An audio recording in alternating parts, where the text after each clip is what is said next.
right, apparently we are live. Welcome to the In the Garden podcast. This is Gideon Marlatt. I'm here with Jake Hughes and Judah Rauch. On the phone, we have Sydney Bennett.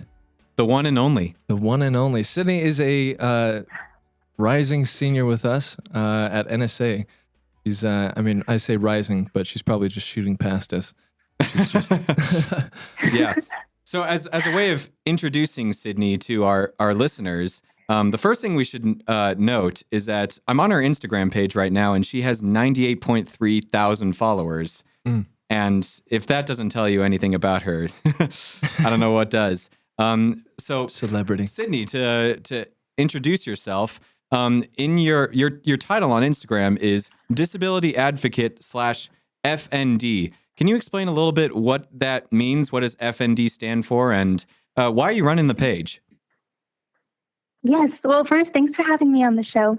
Absolutely. FND is it's the main thing that causes my disability. It stands for functional neurological disorder. And it basically means that my brain doesn't communicate correctly with my central nervous system. So this can cause basically any symptom in the book. But the ones that I deal with most often is pain, gait distortion, loss of motor skills, lack of speech, seizures, and muscle convulsions. So I'm in a wheelchair most of the time now. And yeah, I was diagnosed about 2 years ago. Really? Okay. Now, Sydney, is this a progressive, or is this kind of just a as is kind of state? So it's. Go ahead. It's not necessarily progressive. Every case is different, and because they don't really know what causes it, treatment is kind of throwing a bunch of mud at the wall and seeing what sticks. And so I've tried all of the conventional treatment methods, which are usually some form of physical or cognitive therapy in an attempt to retrain the passageways of the brain that are disordered. Yeah. But none of them have worked for me so far. So moving forward, it's kind of more symptom navigation, and I don't really know how things will go, if I'll get better or stay the same or potentially get worse. Yeah. No, I mean, the closest thing I have kind of to that is my sister has Crohn's, which is just it's a gut disease. But it's kind of like that, where if you're not doing the medicine, it's kind of a diet, and you kind of got to see what makes it flare up and whatnot. So we've always had it's always been, kind of like you were saying, the throwing mud at the wall and seeing what sticks. So we've always viewed it, at least in our family. So it's kind of been a kind of fun game, just saying what works, what doesn't. Yeah, definitely. It's a lot of trial and error. Yeah. So Sydney, can you walk us through the story or narrative of how you ended up getting diagnosed with this, or what's your history with this? Because it says you said that you've had it for about 2 years now. Can you tell us a little bit about how that began and what it looked like for you? Yes, definitely. So about 3 years ago, I started getting extreme chronic pain around my rib cage. So I thought it was just an old injury that was flaring up, but then it started spreading throughout my entire body and getting worse and worse. And I wasn't able to eat. I was dropping weight really fast. Oh, wow. I wasn't able to sleep. I couldn't talk above a whisper because it was so painful. And none of my doctors could figure out what was wrong with me. And at the time, I wasn't having any neurological symptoms that I was aware of. And so they diagnosed me with fibromyalgia, which is basically like a basket case diagnosis for when you don't know what's wrong, but the patient's in a lot of pain and they need a label for it. And then 2 weeks after our honeymoon, when we got married in March 2021, we were driving home from a date night and my hands went paralyzed from the elbows down. Really? So we went to the ER and they ran a CAT scan. They couldn't find anything wrong. And so they sent me home with my hands still paralyzed. And then the next 2 weeks, everything felt like it was just happening back to back. Like I was getting so many weird symptoms all at once. Yeah. About the week after that, I lost the use of my legs. I lost the ability to speak. I started having visual and auditory and sensory hallucinations, muscle spasms and convulsions, loss of fine motor skills, and seizures where I would actually stop breathing like mid-seizure. And we kept going in and out of ER, and no one could figure out what was happening, and they didn't have the equipment to diagnose me. But they were like, yeah, you're probably dying. And we don't know why. Oh, no. That's not something fun to hear. That's wow. Yikes. Yeah. So we're like, wow, we're starting our new marriage off on a really pleasant foot. So Yeah. I was sent home on like an emergency flight back to Washington where we still had insurance. They ran a ton of brain and spinal MRIs, and they found some abnormalities in my brain that they thought might indicate MS. And so they're like, okay, you're probably not dying, but we still don't know what's causing this. Okay. So eventually, about 2 months after I got married, I finally saw a neurologist who diagnosed me with FND. But the thing about FND is it's very under-researched, and it actually, like about 20 years ago and earlier in American medical history, it was actually influenced a lot by Freud's idea of conversion disorder, which is basically his theory that past trauma would convert in people into physical symptoms. And so a long time ago, FND was actually labeled as hysteria. And even though that theory has been medically disproven and there's no real correlation between trauma and FND, a lot of neurologists still look at it as like, oh, we don't actually know what causes this. So a lot of it is just in your head, or you need to see a psychologist or something like that. And so I felt like when he diagnosed me, it basically went from like, you're dying to you're just stressed out. But I still couldn't walk. And I still had no answers. So a lot of what I've learned about FND was through another neurologist, thankfully, that I was able to refer to, who took my symptoms much more seriously, and then just a lot of research on my own and reading a lot of different medical studies, and finally getting to see specialists who actually knew what they were talking about. That's good. Yeah. No, that's man, that's good. No, that's not fun when you go to a doc and they're like, no, nothing's wrong with you, and you're like, no, it's I'm feeling it pretty real. Yeah, if it's like, if it's stress, wouldn't being paralyzed. I'm pretty sure I don't just exactly. Yeah, I don't just consciously paralyze my body. That would be a worrying trait. Wow, what a story, Sydney. Sydney, have you been a Christian your whole life, or the majority of your life? How has that played into and into having? Yeah, I'm sorry, I missed the first part of your question. Have I been what? Have you been a Christian your whole life, or the majority of your life? How has that played into this, or how does that? Yeah, no, that's a good question. I don't remember a time in my life when I wasn't a Christian. My mom tells me that when I was 2, I ran around the house with a gift that I wanted to give to God. And that's when she explained the gospel to me. And she said that she felt like it clicked then, but I actually don't remember that happening. But she remembers I was it very well. baptized when I was 7. She does remember it, yeah. So she points to that as like the moment of my conversion. But I don't remember a time when I wasn't a Christian. When I was 18, my 10-year-old brother was actually killed in a horse riding accident.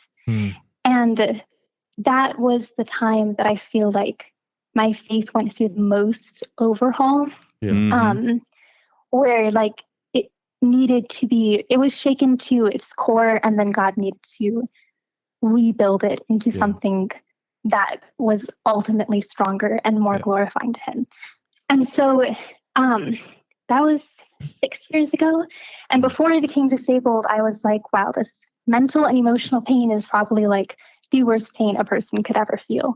And then when I became physically disabled, it was a whole different kind of grief and needing to reframe what I thought that faith looked like, and courage looked like, and strength looked like. Yeah, we bring it up because on your page and just your message in general is very, very faith-based. So can you talk a little bit about how you connect the world of God and theology to the world of disability? And what's your goal with that on your page? Definitely. So as I've gotten more involved with the disabled community, I've met some really great people on there, and it's interesting because we're all connecting over like our pain, I guess, something in our life that we're struggling with that's really difficult, that is sort of isolating and maybe not many people we know in real life can relate to, but we can actually resonate in that with each other and encourage each other. Yeah. But what I found is that most of them have either a very superficial perspective of faith, or they don't have any faith at all.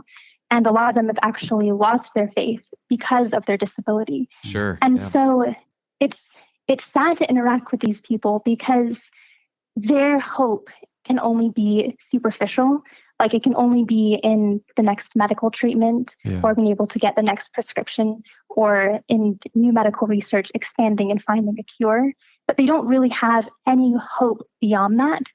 And so it's like the Christian is the only one who's actually able to offer hope beyond disability and offer a true perspective into what pain and hope actually looks like living side by side.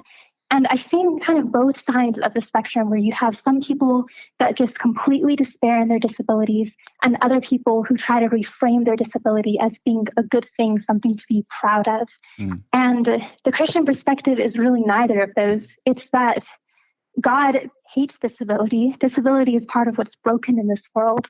And Jesus Christ died to completely remove that from the world and to redeem us and give us perfectly working bodies and souls. Amen. And so being able to, so being able to actually interact with people who are hurting and then offer them like a true hope that goes beyond this physical world and beyond their physical body is definitely something that's needed. And so that's my ultimate goal with making the account and trying to intersect or draw attention to the intersection between disability and faith. Yeah. Well, that's very good. Praise God. Praise God for, just that he's, this is a prime example of using crooked lines to draw straight, crooked people to draw straight lines. Because this is the evil in the world. He uses it for our own good. That's a fantastic testimony. Yeah, man, we're just straight up preaching on this episode. I love this. Bring it on. That's great. That's great. So Sydney, we here in the podcast have known you long enough to know that you weren't always in a wheelchair. You've had a cane at one point, and scrolling through stuff that you've posted, it seems like a big, I don't know if pet peeve is the right word, but something that you've addressed before is people coming up to you and saying you don't look disabled, or you seem too happy to be disabled. Can you explain a little bit about that, and what sort of aspects are wrong about that? Because from the looks of it, it seems like that's the wrong way to be thinking about it, right? Wait, Sydney, people have actually told you that you don't look disabled, or like that you have you're too happy to be disabled?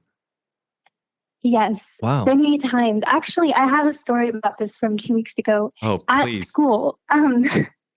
So I was getting out of my car in Friendship Square, and I could see this guy that was watching me. And he watched me like pull up into the handicap parking stall and put the placard up. And he was like staring really intently. And I was like, okay, I bet he's going to come up and start asking questions. So I get out of the car, and I'm standing, leaning against my car, and I open the back door and I pull out my wheelchair and I start unloading it. And sure enough, he comes right up and starts yelling as he's walking up, "Is that yours? You don't look like a cripple." Oh. And I was like trying to avoid a prolonged conversation. And plus the fact that he was like coming in really close, and it just felt super creepy. That's really strange.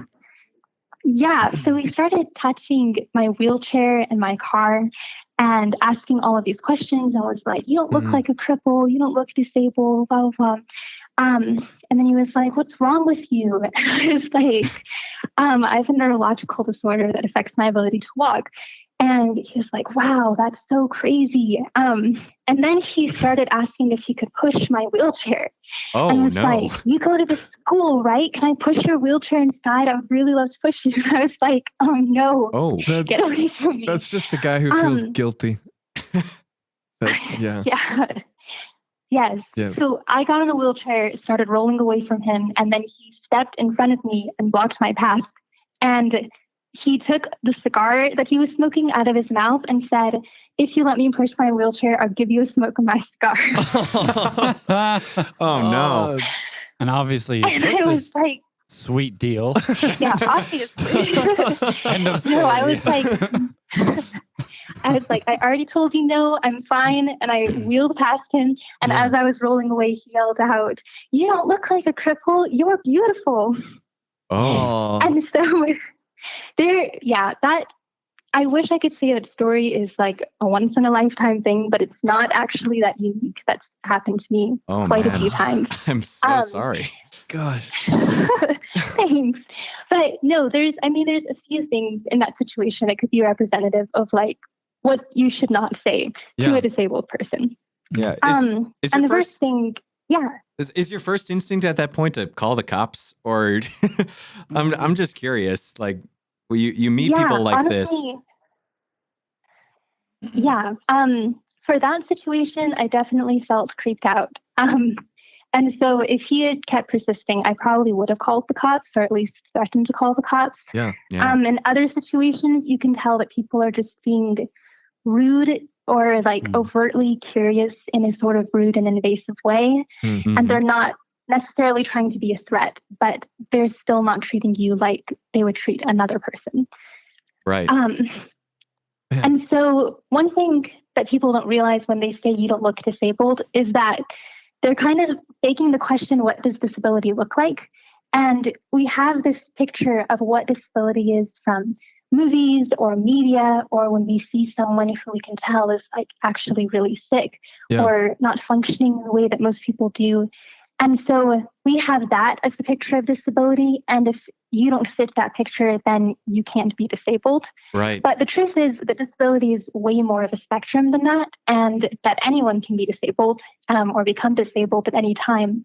It's not something that you're always born with. It's not something that's always static with the same symptoms or the same severity of disability. For example, my symptoms fluctuate. And I obviously wasn't disabled when I was born.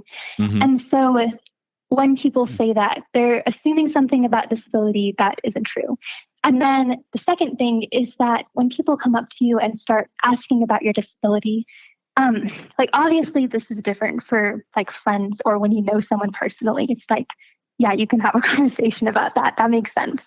Yeah. But when a stranger comes up and starts asking about your disability, they're really just asking because they want a juicy story. They're wanting to satisfy their own curiosity. Yeah. And they're asking you questions about your personal medical history that they would never ask anyone else who looks healthy. Yeah. And so a lot of times people who are disabled could either have a traumatic past that brought on their disability, or just not want to be giving their personal medical history to a perfect stranger. Gee, I wonder why.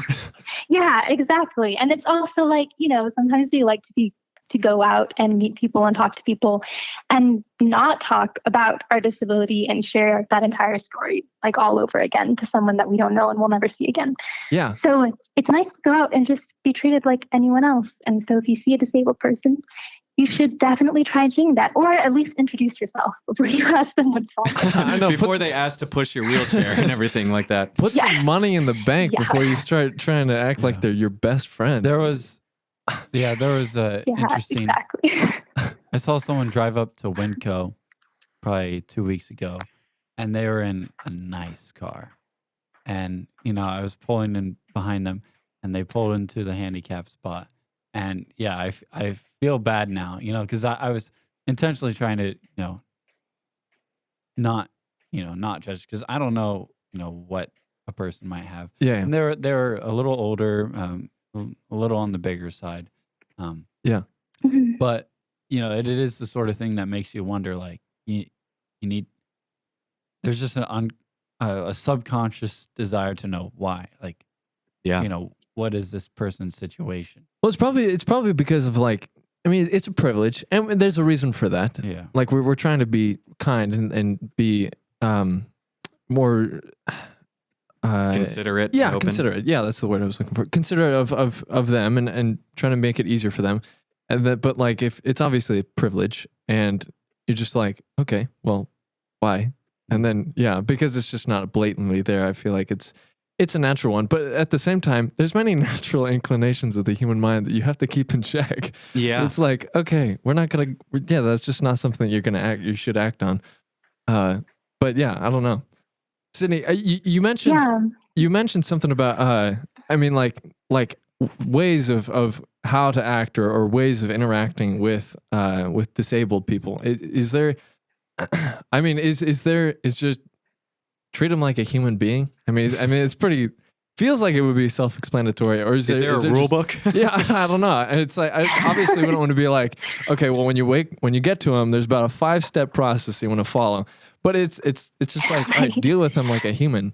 But Is that insensitive to ask as well? Yeah. No, that's not insensitive at all. Yeah, I mean, generally, like treat him as a human being principle seems like it should work. But the truth is, Seems. Yeah, disability Gideon. can feel. No, I'm not saying that's a dumb question because honestly, disability can feel really awkward for people to be around, Right. and it can feel uncomfortable. And people are naturally curious about things that are different and what happened. It draws attention, and that's natural, and that's totally fine. Right. But the important thing is, like what you guys were saying earlier, is there's certain impulses that are just polite and courteous to keep in check. And so you'd be amazed at how many people will come up to me when my husband is pushing me, and they'll just talk to my husband as if I don't exist while they're asking him questions about me. And I'm like, I can answer those questions actually even better than my husband can, because you're asking about me. And so like if you see a disabled person, go up, shake your hand, introduce yourself like you would to anyone else, speak to them directly. You don't need to speak to the person who's pushing them or the person they're with. Speak to them like they're an adult. You don't have to like bend down and bend over to talk to a person in a wheelchair like you would talk to a kid. Sure. Like we're adults who are just sitting down. And then don't make their disability like the first thing that you start asking about, especially if there's someone that you're probably not going to see again. Right. Like even if you're curious, you don't really need to know at that point. Like if there's someone you're going to see on a regular basis and you're becoming friends with them, then that's a totally fine question to ask. But to ask someone like that you're just meeting, or a perfect stranger that you're never going to meet again, that's probably more personal. And then if you see a disabled person that looks like they might need help, don't just start helping them. Like I've had a lot of people that will just start pushing my wheelchair or like grabbing my cane or something because they think I need help when I actually don't, or I'm not expecting that. And so a wheelchair, I mean, my wheelchair is like my legs. It's an extension of my body. And so when someone starts pushing me, it actually can feel kind of scary because all of a sudden you're losing control. And I'm like, wait, what's happening? Where are you taking me? Oh gosh. So, so just ask them if they need help. It's like, hey, can I grab that door for you? Do you want me to help you up this hill? And if they say no, then don't keep pushing. Just respect that and be polite and walk away. Just a fun comment. So, if you're ever using your cane again, there's online stores. My brothers have gotten these sword canes. Oh my word! So you like push a button and then pull out a sword. So that someone comes up, you just pull that out and be like, "No, get back." That's amazing. That's just a suggestion, Sydney. leave it up. No, to I really like that idea. Okay. I actually told some guys outside of Mingles that my cane was a sword. Oh, that's hilarious. Oh, that's awesome. Them away. Nobody's messing with you after you say that. No, it was great. Giant poison dart gun. Yeah.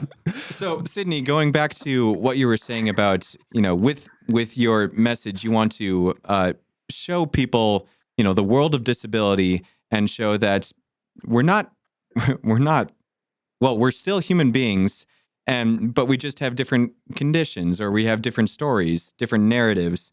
And one thing that stood out is like one of the most popular things that you have posted are videos of you actually having a seizure. And I got to say, when I saw that, it was very, very eye-opening for me, because I mean, I've never been, in a public place and someone's had a seizure in front of me. So what is your goal with showing people this world in which you live in that can be a very painful one to display? Or, how do you get comfortable with that? I'm very curious on what your take is on that. Yeah. What motive? Yeah, that's a good question. So I definitely wasn't as comfortable sharing things as I've come to be now. When I first got my mobility aid, like my cane, I didn't want anyone to see my cane. I was very secretive about it. And I had like this little tiny folding portable cane that I would make Colton carry in his back pocket when we were out, until I absolutely needed it, so that I was literally only seen with it for as short a time as possible. And I realized eventually, as I started to need it more and more, that the only way to actually get more confident was to sort of dig into that instead of shrink away from it. And so I would act the exact opposite of how I felt. Like when people were staring at me and I would want to kind of disappear, I would stand up straighter and try to walk with more poise and make eye contact and smile at them. Sure, yeah. And basically just act like way more confident than I felt inside. And it actually ended up making me feel more confident, probably way faster than I would have been otherwise. And then the same thing with my wheelchair. That took a lot of adjustment. And people do treat you differently when you're in a wheelchair.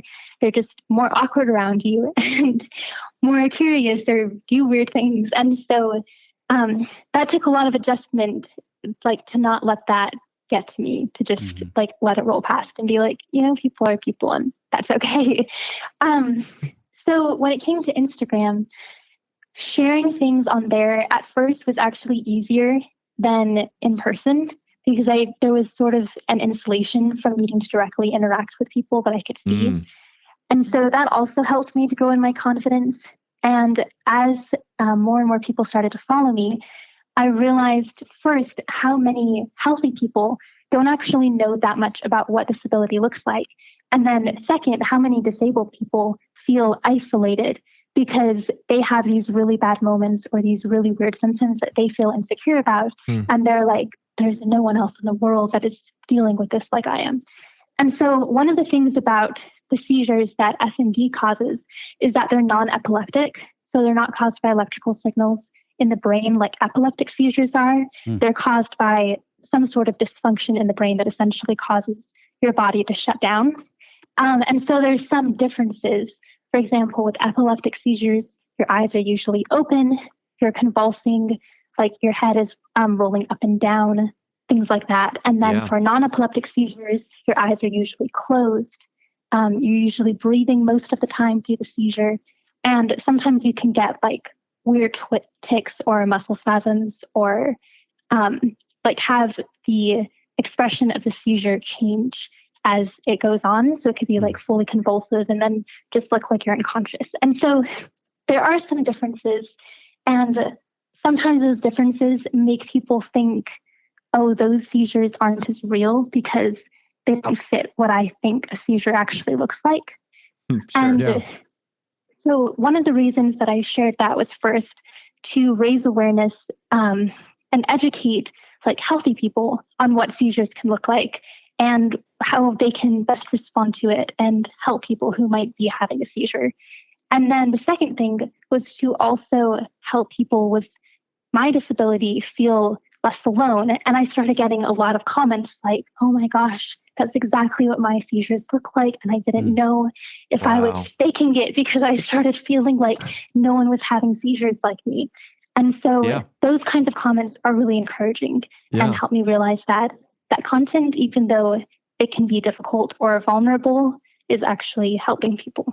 Man, Sydney, that's powerful. That's awesome. I will say that sort of like leaning into the uncomfortable and being more confident, and kind of that actually builds confidence. Like you don't know how much that applies, not even just to disabled people, but even just to, everyone. Like Yes, I'll be honest. definitely. The when I was young, I was extremely introverted, and I hated.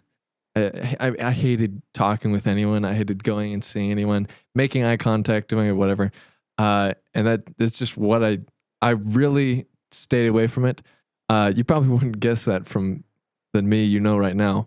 Well, I did. actually. No, honestly, I wouldn't guess that. No, but yeah, just like that. I mean, leaning into that and getting more confident by forcing yourself to sort of take on that more confident stature is exactly it. And that was, I mean, that's exactly right. Just like finding the uncomfortable thing that you need to kind of grow in, and then just leaning into it and taking on that more confidence in it, really is beneficial in many, many areas of life. Yeah. So it's really cool to hear Yes, that. definitely. The writer of Amazing Grace, I think John Newton, he started going blind near the end of his life, and this is just that he had I think a quote. I'm not going to get this straight, but he said something like, when someone asked him about how he reacted going blind, he's like he enjoyed it, or he could appreciate it and be thankful for the fact that he was going blind, because then he knew that the first thing he would see when he got into heaven was his Lord's face.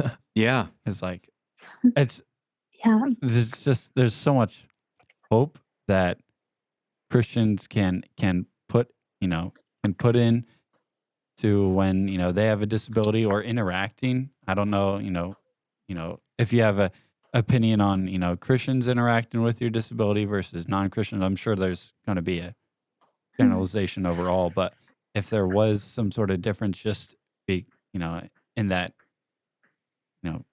Christ laid down his life for all of us, we ought to lay down our lives in helping, but also understanding more. Yeah. Yeah. No, that's yeah. that's amazing. I'm going to start crying. Not my word. Yeah. Sydney, I think I speak for all of us when I say thank you so much for coming onto the podcast and being this open about your disability and your story in general. We are very, very blessed to have you in our class and in our community overall. So thank you so much for joining us as we explored this area of disability. I think we learned a lot today, right? Yeah. Wouldn't you say? Oh, absolutely. Absolutely. There's just a richness to that whole conversation, not only just to an aspect of interacting with other people with differences, but even just like using elements of your own life to the glory of God and using him as testimonies to everyone, whatever station they are in. So thank you, Sydney. That was amazing. It's very powerful. All right, we're going to bring this in for a landing. Thank you guys so much for joining us. This is In the Garden with Jake Hughes, Gideon Marlatt, Judah Rauch, and our special guest, Sydney Bennett. Adios.